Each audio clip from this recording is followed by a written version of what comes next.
আসসালামু আলাইকুম, সবাই কেমন আছেন?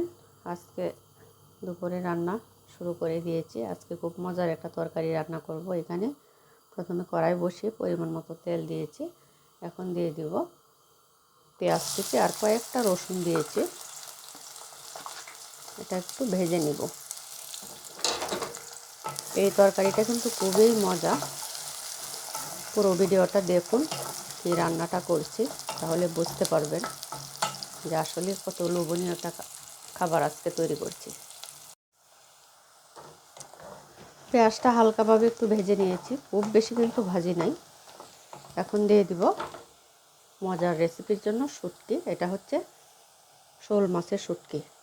শুটকিগুলো কেটে ধুয়ে একদম পরিষ্কার করে মশলা ওটার মধ্যেই দিয়েছি। শোল মাছের শুটকি কিন্তু একটু শক্ত হয়। এটা গরম পানি দিয়ে ভিজিয়ে রেখেছিলাম 1-2 ঘন্টার মতো। এখন এটা মশলার সাথে ভালো করে কষাবো।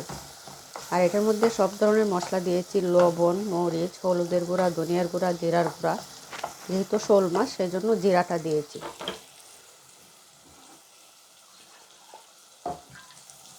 এখন একটু পানি দিয়ে দিব। এটা 10-15 মিনিটের মতো ভালো করে কষিয়ে নেব। শুটকিটা ভালোভাবে কষিয়ে নিয়েছি, দেখুন একদম তেলটা কিন্তু ছেড়ে দিয়েছে। খুবই সুন্দর একটা ঘ্রাণ বের হয়েছে। শোল মাছের শুটকি কিন্তু অনেক মজা। এখন এটাতে দিয়ে দিব অল্প কয়েকটা সিম দিচ্ছি আর একটা আলু। এটাও এখন শুটকির সাথে 2-3 মিনিটের মতো একটু কষিয়ে নেব। এটা বোনা বোনা টাইপের রান্না করব। ভালোভাবে শুটকিটা কষিয়ে নিয়েছি। এখন দিয়ে দিব অল্প করে একটু ঝোল, কারণ আলু দিয়েছি তো একটু ঝোল দিতে হবে।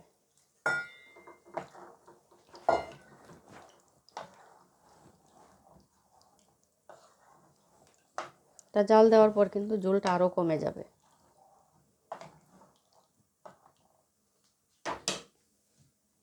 আর দেব এখন রসুনগুলো আস্তে আস্তেই দিচ্ছি, কারণ শুটকির তরকারিতে রসুনটা লাস্টে দিলে এগুলো আস্ত থাকে, না হয় একদম গলে যাবে।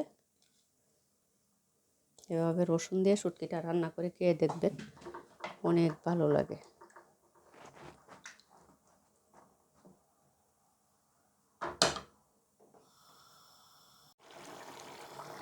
শুটকি রান্নাটা প্রায় শেষের দিকে।